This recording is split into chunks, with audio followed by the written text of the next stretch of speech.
Buenas noches, me llamo Héctor. Siempre he vivido al sur de la Ciudad de México. Quien no conozca esta ciudad, no por nada la han clasificado como la más grande del mundo. El norte, el oriente, incluso el centro son zonas completamente desconocidas para mí. En 2011 vivía solo, estaba soltero. Me encontraba en una etapa en la que quería tener una relación, pero también quería divertirme, así que tuve varias citas, pero con muy poca química. Así hasta que conocí a esta muchacha, Adriana. Todo comenzó muy distinto a todos los demás fallidos intentos. A ella no la busqué. Yo estaba en una tienda de deportes cuando empezó a sonar una alarma. Se cerraron automáticamente las cortinas de la tienda y le subieron a la música en las bocinas. Estuve como 6 horas encerrado en esa tienda porque se activó en falso un sistema de seguridad. Ella quedó atrapada también. Nos pusimos a platicar para no aburrirnos y nos caímos muy bien. También que intercambiamos números para platicar después. Cuando por fin nos dejaron salir, nos dieron en compensación tarjetas de regalo con mucho dinero. Me acuerdo que le pregunté que si quería que la acompañara a gastarse la suya. Me dijo que lo iba a pensar. En la noche me mandó un mensaje diciéndome que sí podía verla el próximo viernes. No nos vimos, pero seguimos platicando y mucho. Todos los días, cada vez con más frecuencia. No noté nada raro, no se me hizo que tuviera que irme con cuidado. Tal vez era mi exceso de interés ignorando las banderas rojas. Casi 1 mes y medio después nos vimos y para ese momento yo ya estaba bien clavado. Fuimos a cenar a la plaza donde estaba la tienda de deportes, pero ni siquiera la visitamos. Sentados ante la mesa, platicando, me dijo que tenía un problema en su casa con su computadora. Estoy seguro de que en algún momento le dije que yo era informático. Evidentemente sentí que me estaba pidiendo ayuda, o que era una manera sutil de invitarme a su departamento. No me puse nervioso, pero me puse a pensar en que si era una buena idea entrar tan pronto a su departamento. Otras experiencias me han enseñado que cuando hay un interés verdadero, hay que irse despacio. Al final de la comida me volvió a preguntar si en verdad le iba a ayudar con su computadora. Ella lanzó el anzuelo y yo lo caché. Me llevó al norte de la ciudad. Eran como las 9 de la noche, nos fuimos en taxi. Por más que quisiera recordar la dirección que ella le dio al chofer, no puedo, pero sé que en algún momento pasamos por donde los letreros decían que estaba cerca la basílica. Donde nos dejó el carro tuvimos que caminar. Entramos a una unidad habitacional de edificios de varios pisos con amplias áreas comunes y un parque. A esa hora estaba vacío, solitario, oscuro en algunas partes. Siguiendo a una mujer he estado en lugares inesperados, lejanos, peligrosos. Este era de la clasificación de lugares remotos.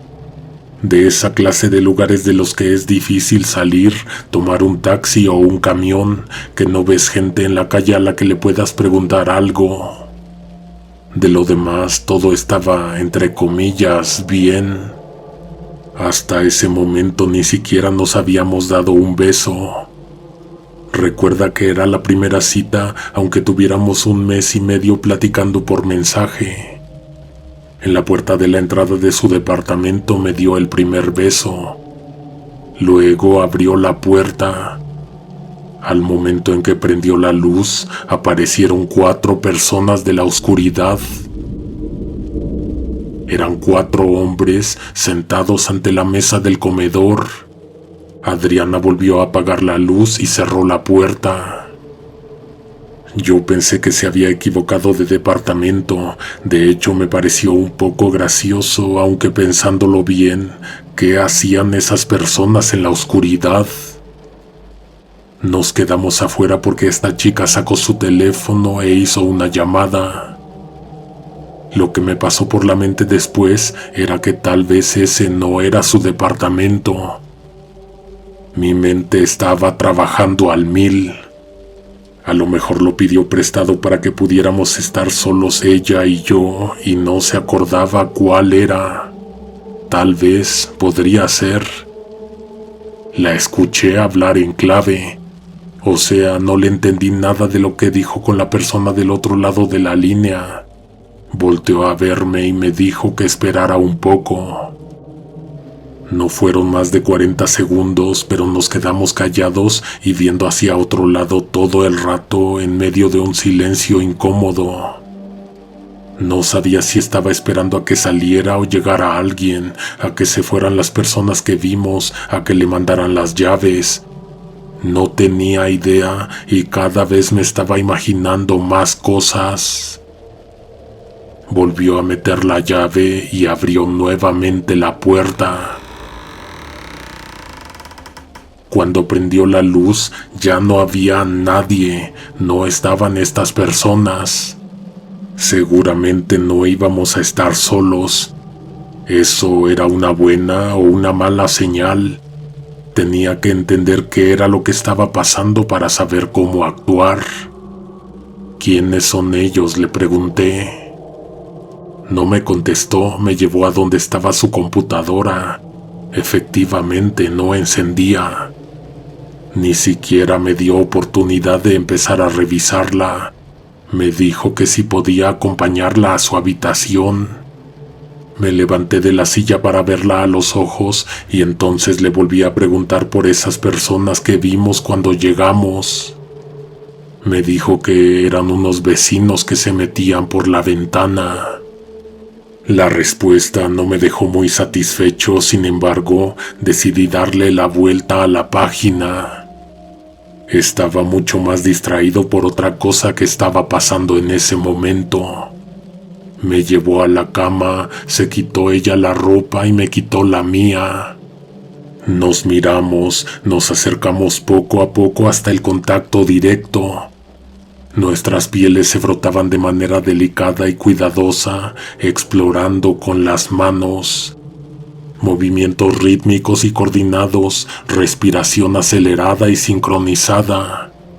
En un momento, ella extendió la mano a un lado de la cabecera y apagó la luz. Hubo solo un instante de oscuridad, ya que casi inmediatamente encendió otra, una de color rojo. La habitación estaba completamente cambiada, y con eso no me refiero a nada extraño, sino que bajo esa luz roja parecía un lugar específicamente montado, ideado o construido para tener relaciones. Decidí no pensar en ello y seguir entregado al momento. Caí rendido, ella cayó rendida a mi lado. Entonces vi algo que me hizo salir del trance de placer. Había gente en la recámara viéndonos. Eran las 4 personas que sorprendimos en la oscuridad, con las manos ocupadas.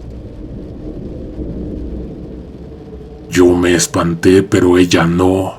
Aunque pude conectar todo en ese momento, no me la podía creer. Levanté mi ropa del suelo y me salí hacia el comedor para vestirme allá. Iba a medio camino cuando recordé que había dejado el teléfono en esa recámara. Regresé y la luz ya no era roja. Volvió a provenir del foco amarillento de esos que se usaban antes. Ya no estaban esas 4 personas, ni estaba Adriana. O bueno, sí estaba, pero convertida en algo que yo no había visto nunca. En una anciana, en una bruja, en algo que mi mente no terminaba de encontrarle forma. Estaba sentada en el borde de la cama como yo la dejé antes de que se viera así. Me sonrió como sonreía Adriana. «Ten para que te regreses», estiró la mano y me dio un billete. No se lo recibí, terminé de recoger mis cosas y me salí del departamento. No sé ni cómo llegué a mi casa. Afuera de las unidades no encontré ningún taxi. Tuve que caminar mucho y sin rumbo hasta encontrar una avenida. Si tú me preguntas qué aprendí de todo esto, que nunca vayas a su casa en la primera cita.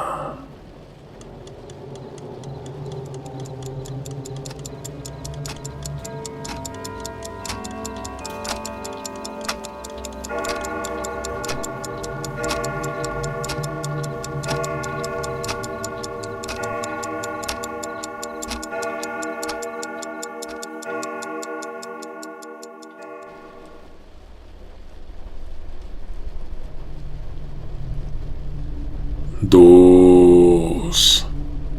Mi hermano y su novia tenían muchos problemas, discutían muy seguido. Tuvieron un asunto muy delicado, muy personal, y mi hermano decidió cortar esa relación. Se volvió una pesadilla para él. Ella empezó con puras amenazas. Le decía que tenía un esposo y que ese esposo lo iba a ir a buscar para vaciarle todo un cartucho. Sabía dónde estaba él todo el tiempo. Tal vez lo seguía, tal vez le instaló un rastreador en la ropa o no sé. Una vez se metió a la casa cuando no estaba y le dejó unos mensajes en su recámara. Yo creí que ya era hora de tramitar una orden de restricción, sin embargo, mi hermano se negó rotundamente. Dijo que iba a ir a hablar con ella y por más que insistí, no quiso que lo acompañara. A mí me sonó a que algo sabía ella de él. En fin, la siguiente semana le estuve preguntando cómo había seguido el asunto, si ya había hablado con Diana, pero no me contestó. 2 semanas después me marcó, estuvimos hablando, no mencionó el tema para nada. Eso me hacía pensar que se había calmado la cosa, pero de todos modos pregunté. Me dijo que se había calmado 100%, como si se hubiera metido a trabajar, encontrado un pasatiempo o se hubiera resignado. Le pregunté cómo le había ido al hablar con ella. Me dijo que no fue, que pasaron 3, 4 días y ya no supo más, luego 1 semana, luego 2. Parecía que todo se había resuelto por arte de magia, hasta que un día que fui a visitarlo, lo vi como desvelado, cansado. Él no es de fiestas, nunca lo fue. Me dijo que toda la noche tuvo pesadillas. ¿Qué clase de pesadillas? Pues diversas, situaciones muy estresantes, accidentes, peligros, manifestaciones de lo oculto, con la importante característica de que en esas pesadillas siempre estaba Diana, su ex. Ella era la que en sueños lo ponía en peligro, la que lo seguía, la que lo empujaba por las escaleras, la que lo conducía en el carro hacia un acantilado, la que estaba escondida debajo de la cama cuando se agachaba a buscar sus zapatos. Plagó sus sueños y le quitó la tranquilidad. Eso sí, en la vida real ya no aparecía para nada.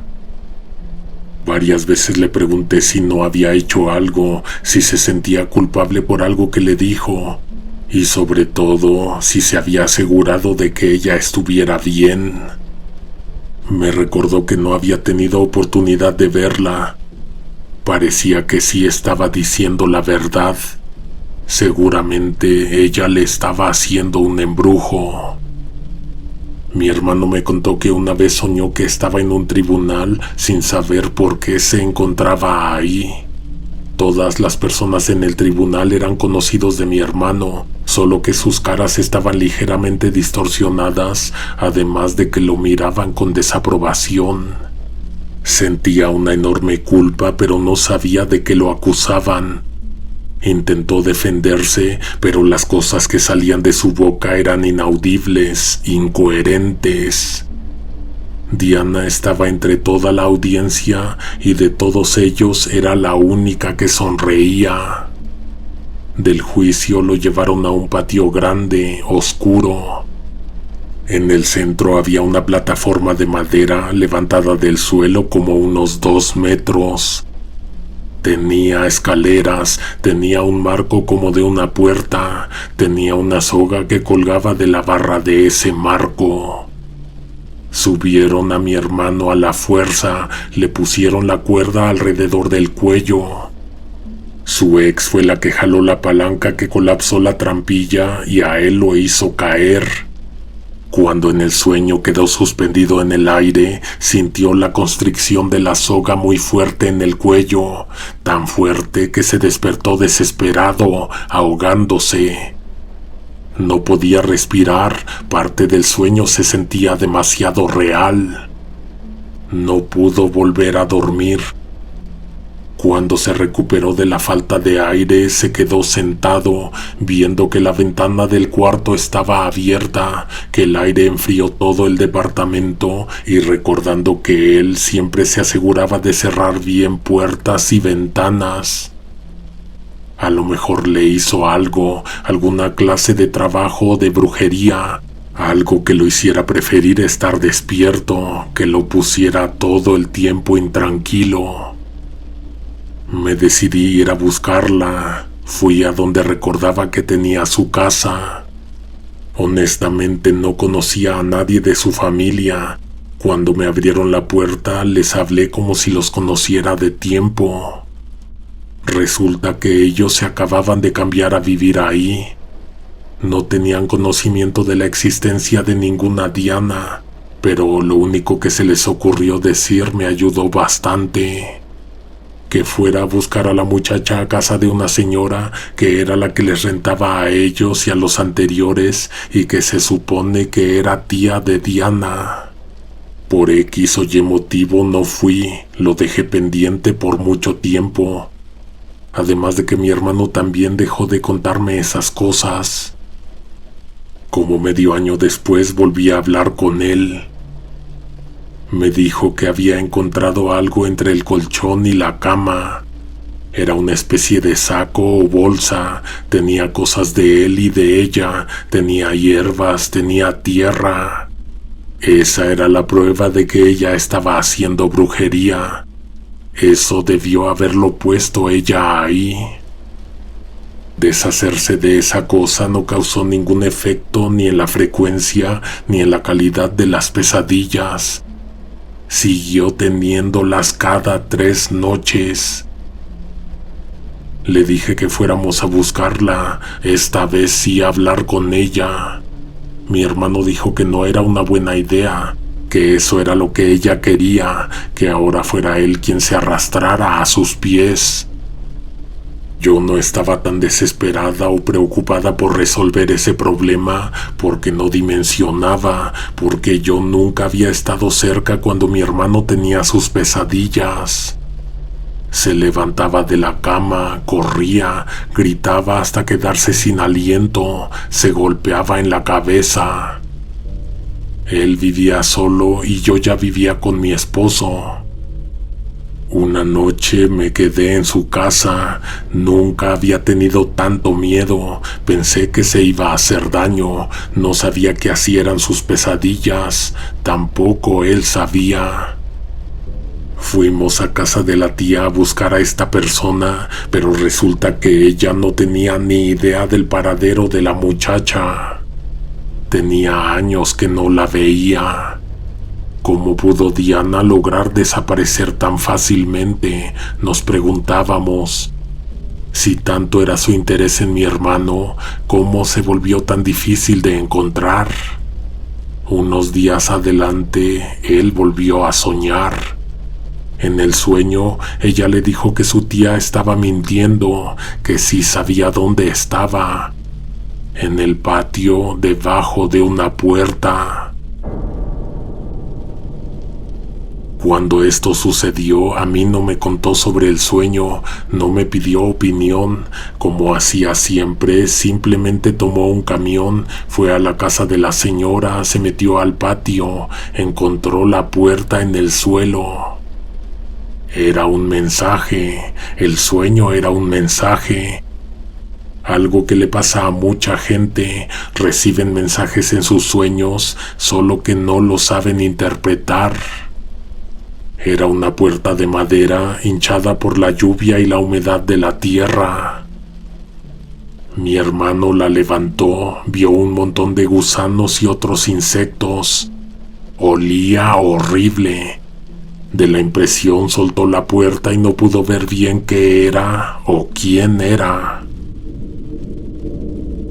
Llegó asustado a contarme y yo lo primero que le dije fue que necesitaba hacer el reporte. A los 2 días acudimos junto con la policía. Los peritos llegaron con un equipo especial. Cuando levantaron la puerta no encontraron nada, ni siquiera algún indicio de que hubiera sido movido del lugar. A mi hermano le dieron una plática de que no debía de jugar con los servicios de emergencia. Obviamente no les dijo que soñó que su exnovia estaba ahí enterrada. Lo cierto fue que a partir de ese día, las pesadillas se fueron haciendo menos. Ya no eran tan intensas, a veces ni siquiera estaba ella presente. Dejé de hablar con mi hermano y de verlo. Unos 3 años. Hubo un breve encuentro y luego nos separamos otros 4 más. Por trabajo estuve mucho tiempo en Quintana Roo. Cuando volví a tener contacto con mi hermano, entre todo lo que nos teníamos que contar, en algún momento apareció la plática de las pesadillas. Me dijo que, de hecho, sí tenía algo que contarme. Tuvo un sueño lúcido, de esos en donde ya sabes que estás soñando y no es necesario que actúes el libreto que te proporciona tu mente. Puedes hacer lo que quieras. Mi hermano aprovechó para hablar con Diana. Le preguntó dónde estaba, qué le había pasado, por qué estaba haciendo todo eso. Lo único que alcanzó ella a responderle antes de que se terminara el sueño fue que se encontraba en un lugar donde hacía muchísimo frío. Ella le dio un abrazo y el abrazo lo despertó. Sentía el pecho y la espalda congelados, tal y como si hubiera abrazado un bloque de hielo o a un muerto. La ventana estaba abierta, él estaba destapado y por eso tenía tanto frío. Me dijo que a través de la ventana pasaba tanto aire que la cortina flotaba muy arriba. La corriente era mucha, afuera estaba a punto de llover. Cuando bajó un poco la tela, se posó sobre un cuerpo invisible. La cortina estuvo así unos segundos y después se fue deslizando hacia el suelo. Ya se le hizo una misa a Diana y los sueños siguen. Años después dice mi hermano que estas pesadillas ya no lo despiertan a mitad de la noche, pero que hay veces en que está soñando algo tranquilo y Diana está ahí. Diana siempre está presente, ya sea escondida, mirando o siguiéndolo.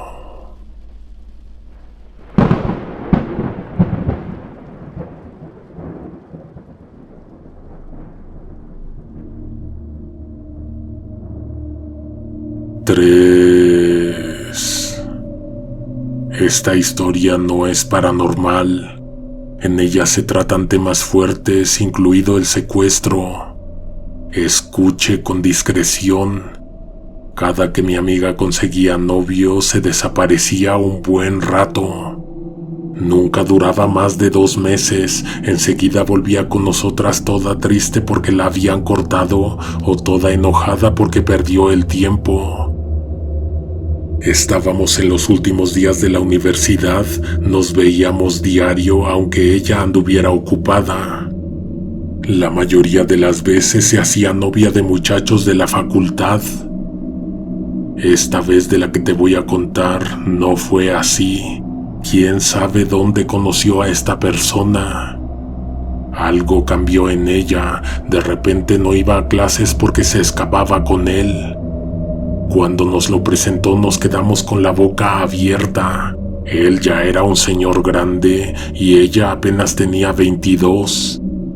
El caso es que cuando lo vimos se portó muy bien, trató de impresionarnos con su carrera, con la camioneta en la que llegaron, con los viajes que tenían planeados. Nos moríamos porque él se fuera para decirle a mi amiga que no estaba bien lo que estaba haciendo, pero sabes, ella nunca hacía caso. La felicitamos cuando se despidieron. Ya se marchaban cuando él se detuvo y volvió a ver a Lisette. «¿Y si los invitamos a Acapulco?», dijo él. Por supuesto que fuimos, queríamos saber todo de él, además de tomarnos unas lujosas vacaciones. Fue mi novio y una amiga suya, también fue Brenda, Ana y Fernanda.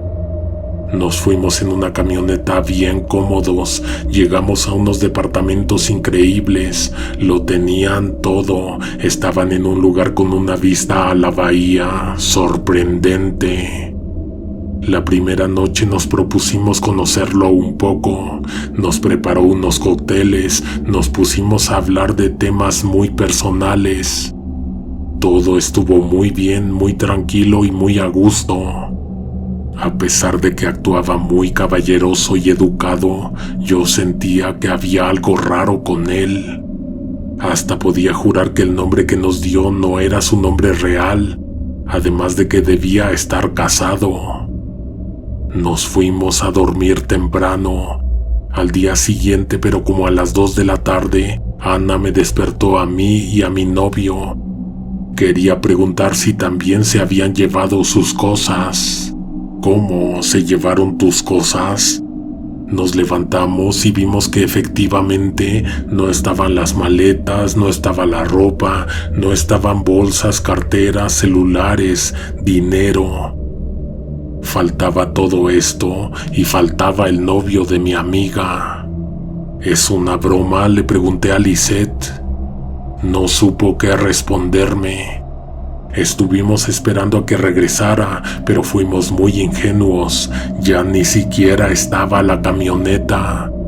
No estaban nuestras cosas ni sus cosas. No teníamos cómo intentar localizarlo. No teníamos dinero para regresarnos. Pensamos que de menos podríamos quedarnos en su casa hasta que volviera. No teníamos certeza alguna de lo que iba a pasar en las próximas horas. Nos dimos un tope con el primer golpe de realidad cuando escuchamos que alguien abría la puerta de la casa. Sentimos mucho alivio, pero de repente vimos que no era él, sino un hombre, una mujer y un muchacho que entraron muy agresivos. Estábamos en su propiedad, lo cual significaba que esa no era casa del supuesto novio de mi amiga. Les explicamos lo mejor que pudimos, nos dejaron ir sin que llamaran a la policía, pero se quedaron muy molestos. Te dije que era una residencial, para llegar a ella estuvo difícil, para salir, peor. Lo que hace exclusivos a estos lugares de gente rica es que están alejados de todo y de todos. Son muy privados. Llegaríamos a la avenida con la intención de irnos al centro, a lo mejor buscar un teléfono para hablar con alguien que nos mandara dinero. No teníamos ni para el taxi, habría que caminar. Lo bueno que era temprano aún. Bajamos una calzada que bordeaba la loma. Cuando, después de un largo rato de caminar, llegamos a la intersección, vimos una camioneta. La primera persona que se nos atravesaba en el camino desde que nos corrieron. Al menos tendremos una experiencia para contar, decía mi hermano.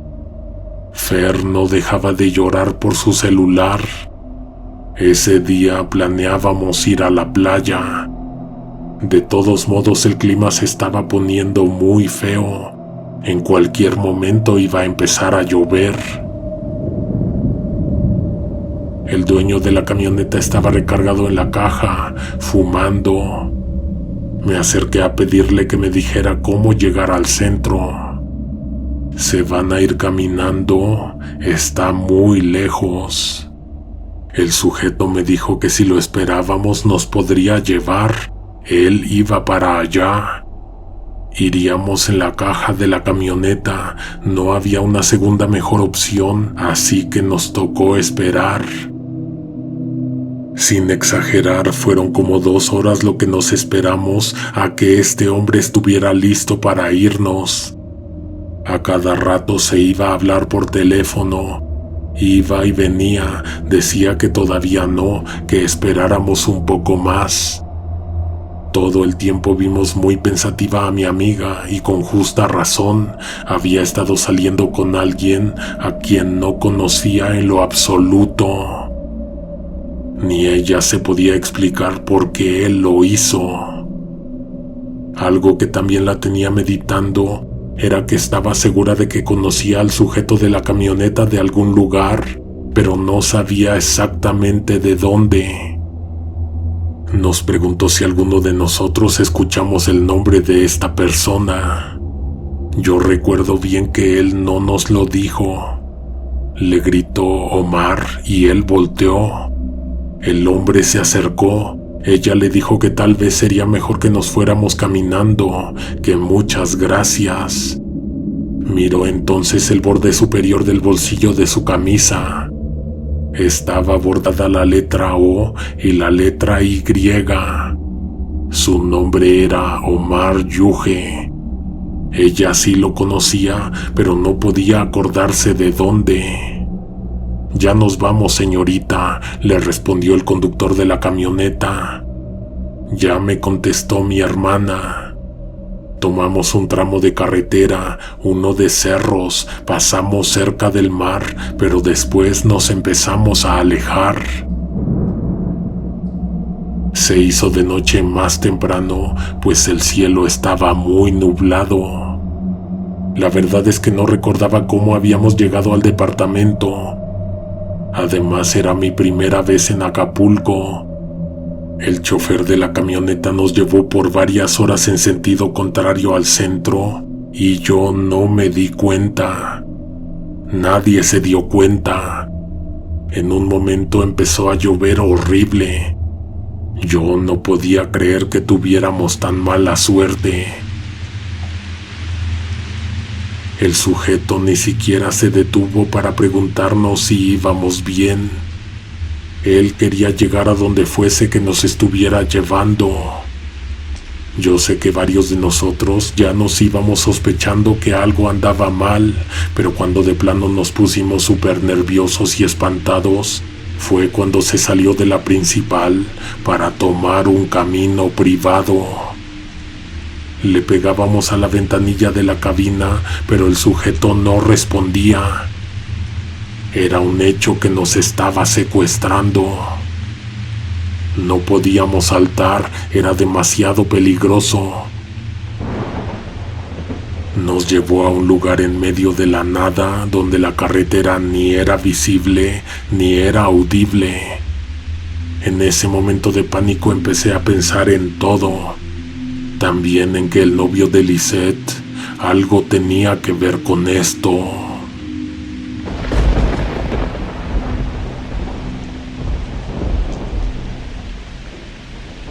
El camino por donde nos estaban llevando era una estrecha avenida pavimentada con adoquines perfectamente alineados. Estaba flanqueada por altos muros de piedra cubiertos de enredaderas bien cuidadas. Pasamos a través de un portón de hierro forjado, adornado con elaborados diseños que insinuaban la opulencia que se encontraba más allá. La vegetación era exuberante, con árboles majestuosos que formaban un túnel natural sobre el camino. Imagino que de día y con el sol de las 12, aquel lugar se debe de ver como un paraíso. Cuando nosotros pasamos por ahí, los árboles se sacudían con el viento. La lluvia nos mojaba todo el tiempo, además de que íbamos temiendo por nuestras vidas. El camino serpenteaba suavemente, revelando ocasionales vistas de mansiones imponentes detrás de muros de piedra y árboles altos. Las residencias, con sus fachadas elegantes y arquitectura sofisticada, parecían sacadas de una revista de lujo. Cada detalle, desde las puertas de madera maciza hasta las ventanas arqueadas, reflejaban un nivel de riqueza y exclusividad que hasta provocaba náuseas. Llegamos finalmente a la privada, una comunidad cerrada donde la seguridad era evidente pero discreta. Guardias uniformados patrullaban el perímetro. Sus presencias eran apenas perceptibles entre los árboles y arbustos ornamentales. Mientras se detenía la camioneta, se acercó a nosotros un grupo de uniformados. Nos bajaron, nos llevaron a la fuerza a una de esas casonas. Pensé que entraríamos, o más bien nos obligarían a entrar, pero en su lugar rodeamos. Llegamos a un patio majestuoso, perfectamente diseñado, enorme y sin final. Nos hicieron caminar entre los árboles hasta un lugar en donde se había abierto una grieta en el suelo. Ahí, a un lado, estaba el novio de mi amiga. Era él quien había mandado a traernos. ¿Te sorprende? Pero cómo todo lo que nos sucedió ese día desde temprano nos condujo hasta ese lugar. Todo estaba planeado. Aparentemente, la expresión de esta persona había cambiado. Ya no era el hombre encantador que nos había invitado a este viaje. Nos estaba mirando con una mezcla de indiferencia y frialdad que helaba la sangre. Estaba rodeado de personas que le ayudaban en todo. Había rastro en el suelo de que alguna clase de ceremonia y rituales se estaban celebrando en ese lugar. Velas, pero no todas se mantenían encendidas. Había canastas, cajas cerradas. Había un animal muy exótico que no supe si estaba sedado o estaba muerto. Siento que si no hubiéramos tenido tanto miedo, la lluvia hubiera jugado a nuestro favor. A ellos les estaba complicando las cosas. Cuando llegamos nos ordenaron que nos quitáramos la ropa. Nos querían vestir con uniformes ceremoniales. No tardamos nada en darnos cuenta de qué era lo que tenían preparado para nosotros.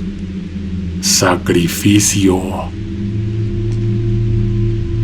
A punta de pistola y a veces usando la fuerza, nos llevaron hasta el borde de la grieta. El hombre que engañó a mi amiga y a todos nosotros estaba muy contento por la visión de lo que estaba a punto de hacer. En el centro había un claro y una plataforma de mármol. Todo esto estaba rodeado por antorchas que luchaban por mantenerse encendidas bajo la lluvia. Chisporroteaban y siseaban. El agua de la lluvia se mezclaba con un líquido rojo, probablemente sangre, que corría por el altar y se mezclaba con el agua en el mármol, formando un riachuelo que dibujaba un rastro de muerte. El aire estaba cargado de una energía opresiva y el olor a humedad se mezclaba con el aroma metálico de la sangre. La riqueza del lugar contrastaba con la brutalidad del ritual. No había belleza, solo una sensación de que algo horrible estaba a punto de ocurrir. En eso se escucharon gritos que venían de la casa. Gritos de una persona que caminaba en nuestra dirección. Intentaron detenerlo, pero aparentemente era alguien en una posición de poder a quien la escolta no podía faltarle al respeto. El que llegó discutió fuertemente con el tipo que nos llevó ahí. Fueron de lo acalorado a lo violento en un 2x3. Uno de ellos sacó la pistola. Los de seguridad intentaron intervenir desarmándolo, pero él le disparó a uno de ellos. Forcejearon, se gritaron cosas horribles. Otro escolta volvió a intentar desarmarlo, pero el sujeto volvió a disparar. Le dio justo en el pómulo al exnovio de Lisette. El impacto lo aventó hacia atrás y esto lo hizo caer de espaldas al vacío. Todos nos quedamos en silencio absoluto. La gente de seguridad y los demás que asistían a estos hombres estaban que no se lo podían creer. Empezaron a hablar por los radios, todos se volvían locos. ¿Estábamos salvados? Al parecer sí, o quién sabe. Nos llevaron a un adjunto de la casa, un lugar que parecía existir específicamente para recibir visitas indeseables o para mantener a alguien privado de su libertad. Era una edificación que por fuera concordaba con el lujo de todo lo demás, pero por dentro parecía una prisión. Nos tuvieron varios días encerrados ahí. Nadie se acercó a nosotros para explicarnos qué había pasado, qué estaba ocurriendo y qué iba a suceder. Nos daban de comer bien. De hecho, en un momento nos dimos cuenta de que no querían nada con nosotros. Solo nos dieron refugio mientras pasaba el huracán. Ese huracán que lo destruyó todo. Por fortuna, aquel que nos llevó ahí, quién sabe con qué motivos, ya no estaba. Cuento esta historia con otros nombres porque mi amiga me rogó que no la contara, pero es algo que me pasó a mí también. Siento que tengo derecho sobre esta experiencia. Tal vez por su culpa nunca buscamos que esta experiencia saliera a medios o que se hablara de ello, aunque fuese de manera anónima. También porque a veces me da miedo hablar de más. No digo sus nombres ni doy más detalles porque esta gente rica nos indemnizó a cambio de que no dijéramos nada. Una vez le pregunté a mi amiga que si en el tiempo en que estuvo saliendo con este señor no se dio cuenta de nada extraño. Me dijo que sí, pero que no le quiso poner atención. Su disque novio hablaba mucho de que tenía que proteger sus propiedades porque le dijeron que algo malo iba a pasar en Acapulco.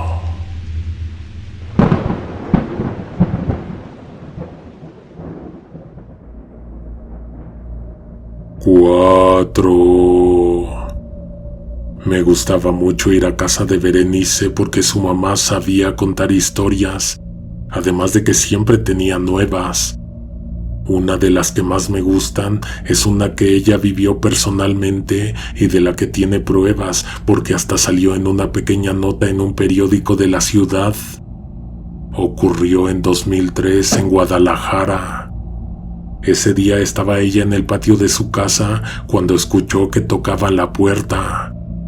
La golpeaban con desesperación. La señora Alicia caminó rápido a la salida. Abrió la puerta. Era una vecina, más bien una amiga que vivía en la cuadra de enfrente, en la esquina. Le dijo que necesitaba ayuda urgente, que si podía ir a su casa a ver a su esposo, que le estaba cambiando la cara. Cabe mencionar que la mamá de Berenice es doctora. La buscaba por ser doctora, además de por ser vecina y amiga. La doctora regresó por algunas cosas que pudiera necesitar. Mientras caminaba junto con la vecina hacia su casa, le preguntó que si ya había hablado a emergencias y que si no, lo hiciera cuanto antes. Llegando a la casa, la señora percibió un olor extraño, pero no pudo ponerle un nombre.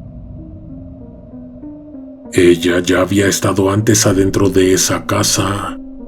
En ese entonces la sintió muy distinta. Parecía que algo muy malo había pasado, estaba pasando o iba a pasar.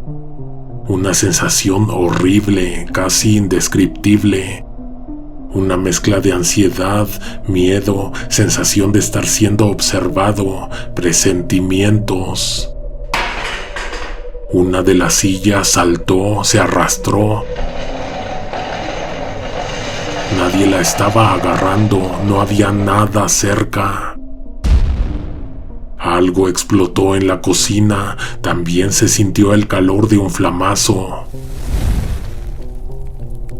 No había nadie propiciando estos ruidos. Se abría una puerta y se volvía a abrir y se volvía a abrir, daba la vuelta completa y se volvía a abrir. El inodoro sonreía. Había un siseo o un silbido presente en toda la casa. El único ruido presente, además del incesante tic-toc de un reloj antiguo. En los espejos había gente asomada, riéndose de ellas dos. Había un Cristo grande en una pared, y este te seguía con la mirada. Se abrió la puerta del horno y de este salió alguien, una silueta humana carbonizada. Miraba a la doctora y a la vecina desde la cocina, se escondía un poco. La doctora Alicia quería salir de ahí, no entendía lo que estaba ocurriendo a sus alrededores. La vecina la condujo a la planta alta, que era donde se encontraba su esposo. Era una locura esa casa. La doctora Alicia quería salir de ahí, no entendía lo que estaba ocurriendo a sus alrededores. Además, era pesadillesco, horrible. La vecina la condujo a la planta alta, que era en donde se encontraba el señor. Al voltear hacia arriba, vio a una araña gigante en el techo de las escaleras.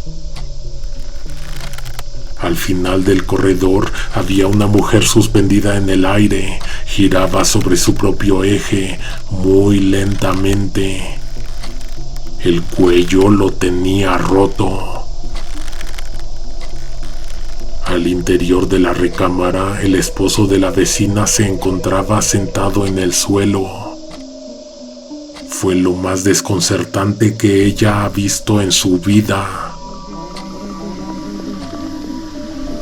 El hombre estaba muerto, pero sonreía. Abría la boca, abría los ojos, hacía horribles muecas. De pronto ponía los ojos en blanco. Sumía el mentón, sus ojos se iban un poco más para arriba, la boca le cambiaba de forma, mostraba los dientes, sacaba la lengua.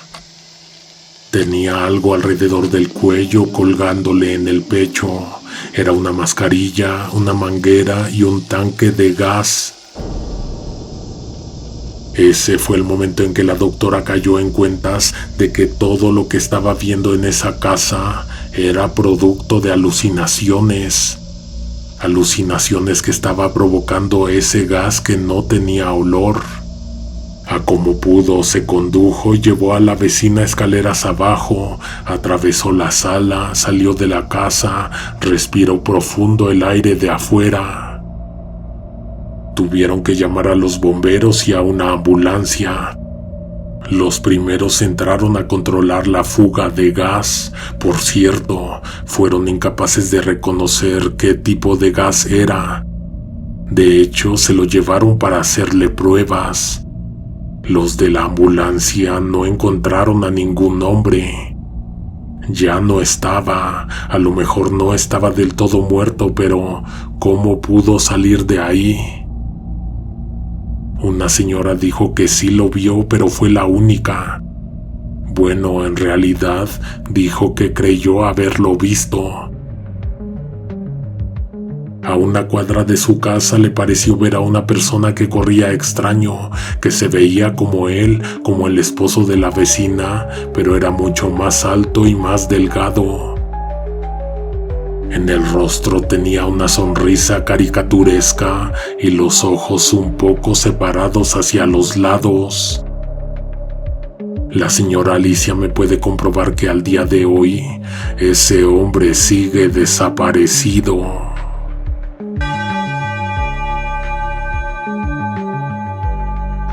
Nos escuchamos pronto. Muchas gracias por quedarte hasta el final de esta gran recopilación. Hasta la próxima. Alguien te observa en la oscuridad.